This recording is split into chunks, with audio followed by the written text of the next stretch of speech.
K Raghavan, P Bhaskaran കൂട്ടുകെട്ടിൻ്റെ ഗാനങ്ങളിൽ നിറഞ്ഞു നിൽക്കുന്നത് കേരള തനിമയാണ്. നാടൻ ശീലുകളുടെ വശ്യതയാർന്ന സംഗീതം, നാടൻ ബിംബങ്ങളുടെ ഘോഷയാത്രയാൽ സമ്പന്നമായ രചന. ഈ ബാന്ധവം ആരംഭിക്കുന്നത് കോഴിക്കോട് ആകാശവാണിയിൽ വെച്ചാണ്.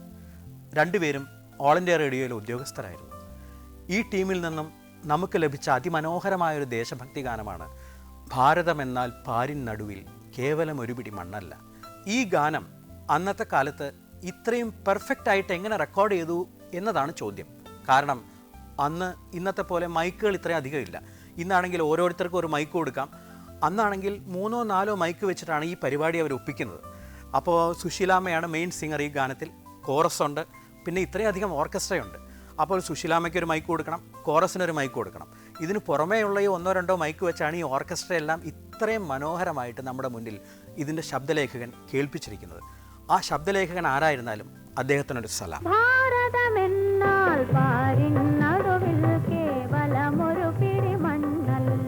ജനകോടികൾ നമ്മെ നാമായി മാറ്റിയ ജന്മഗൃഹമല്ലോ ഭാരതമെന്നാൽ പാരിൻ നടുവിൽ കേവലമൊരു പിടി മണ്ണല്ല.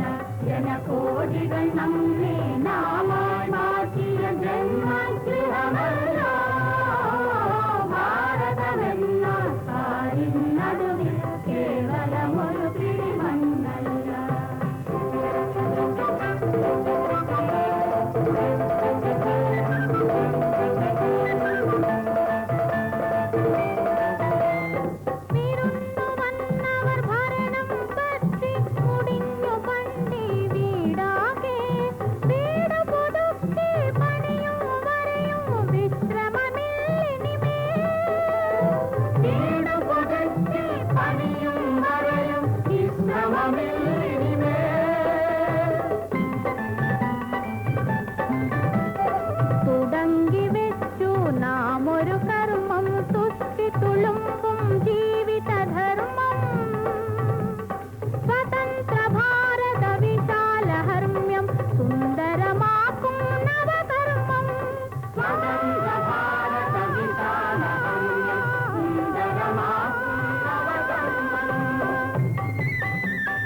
പിടി മണ്ണല്ല. ജനകോടികൾ നമ്മെ നാമായി മാറ്റിയ ജന്മഗൃഹമല്ലോ ഭാരതമെന്നാൽ പാരിൻ നടുവിൽ കേവലമൊരു പിടി മണ്ണല്ല. മനോജ് കുമാർ എന്ന നായകൻ പ്രശസ്തനാകുന്നത് ദേശീയോത്ഗ്രഥന ചിത്രങ്ങളിലൂടെയായിരുന്നു. ഇങ്ങനത്തെ മിക്ക ചിത്രങ്ങളിലും അദ്ദേഹത്തിൻ്റെ പേര് ഭരത് എന്നുമായിരിക്കും. 1967 പുറത്തിറങ്ങിയ ഉപകാർ എന്ന ചിത്രത്തിൽ അതിപ്രശസ്തങ്ങളായ ഗാനങ്ങളുണ്ടായിരുന്നു. ഇതിലെ മേരി ദേശ് കി ധർത്തി എന്ന ഗാനത്തിന് മഹേന്ദ്ര കപൂറിന് ആ വർഷത്തെ ദേശീയ അവാർഡ് ലഭിക്കുകയുണ്ടായി. ഇതിൻ്റെ സംഗീത സംവിധാനം നിർവഹിച്ചത് കല്യാൺജി ആനന്ദ്ജിയായിരുന്നു. ഇതിൻ്റെ ഗാനരചന നടത്തിയ ഗുൽഷൻ ബാവരയ്ക്കും ആ വർഷത്തെ മികച്ച ഗാനരചയിതാവിനുള്ള